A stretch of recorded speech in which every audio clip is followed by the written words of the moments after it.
আসসালামু আলাইকুম প্রিয় দর্শক, সবাই কেমন আছেন? চলে আসলাম এই মুহূর্তের আজকের সবচেয়ে গুরুত্বপূর্ণ আবহাওয়ার খবর নিয়ে। তীব্র শৈত্যপ্রবাহ নিয়ে আবারও দুঃসংবাদ দিল আবহাওয়া অফিস। 24 ঘন্টার মধ্যে আবহাওয়ার বিরাট বড় পরিবর্তন। ফের আসতে চলেছে ঘন কুয়াশার বেল্ট। আগামীকাল থেকে বাড়তে পারে তীব্র শীতের দাপট।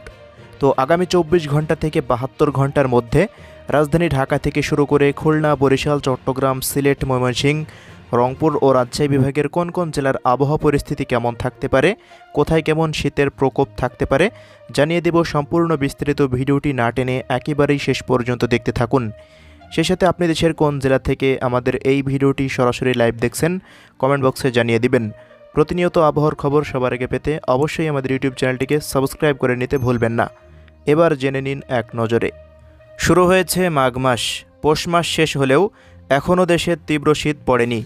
চলতি মৌসুমে 3 ধাপে শৈত্যপ্রবাহ আসলেও তীব্র শৈত্যপ্রবাহ এখনও হয়নি। দেশের অধিকাংশ জায়গায় সর্বনিম্ন তাপমাত্রা 13 থেকে 17 ডিগ্রির ঘরে রয়েছে। আবহাওয়াবিদ শাহিনুল ইসলাম বলেন, শনিবারের পর ক্রমশ তাপমাত্রা কমতে পারে। রোববার থেকে দেশের উত্তরাঞ্চলে মৃদু শৈত্যপ্রবাহ হতে পারে।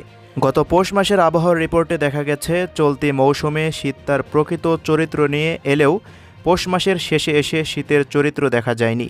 এদিকে দেশের উত্তরাঞ্চল ছাড়া বাকি অঞ্চলগুলোতে শীতের প্রকোপ অনেকটা কম। আজ দেশের সর্বনিম্ন তাপমাত্রা 9.4 ডিগ্রি সেলসিয়াস ছিল তেঁতুলিয়ায়। এছাড়া ঢাকায় আজকের সর্বনিম্ন তাপমাত্রা ছিল 15.4 ডিগ্রি সেলসিয়াস। আবহাওয়া অফিস জানিয়েছে, আগামী শনিবার থেকে তাপমাত্রা কিছুটা কমতে পারে, তবে খুব বেশি কমার সম্ভাবনা নেই। এদিকে আবহাওয়াবিদ শাহিনুল ইসলাম বলেন, শৈত্যপ্রবাহ উত্তর অঞ্চল থেকে ছড়াবে কিনা সেটা এখনও নিশ্চিতভাবে বলা যাচ্ছে না। আগামী শনিবারে সঠিকভাবে বলা যাবে। তিনি বলেন, এখন যেভাবে সর্বোচ্চ তাপমাত্রার পারদ উঠছে, শীতের সময় এটা কিছুটা অস্বাভাবিক। বিগত কয়েক বছরের তুলনায় এখন পর্যন্ত এবার শীত অনেকটা কম। প্রিয় দর্শক, এদিকে বেসরকারি আবহাওয়ার রিপোর্ট অনুযায়ী প্রায় 2000 কিলোমিটার লম্বা মেঘে ঢেকে যাচ্ছে উত্তরবঙ্গের আকাশ। মূলত ভারতের ওপর পশ্চিমা লঘুচাপের প্রভাবে বিশাল আকৃতির মেঘ সৃষ্টি হয়েছে।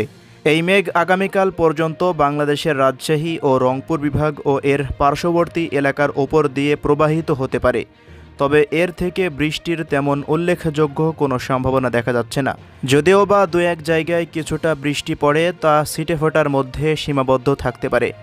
রংপুর ও রাজশাহী বিভাগ ব্যতীত দেশের বাকি এলাকায় মেঘলা আবহাওয়া বা বৃষ্টির দুটোর কোনোটাই সম্ভাবনা নেই। তো প্রিয় দর্শক, এই ছিল আমাদের হাতে থাকা আজকের আবহাওয়ার সর্বশেষ রিপোর্ট। প্রতিনিয়ত আবহাওয়ার খবর পেতে সাবস্ক্রাইব করে রাখবেন। ধন্যবাদ।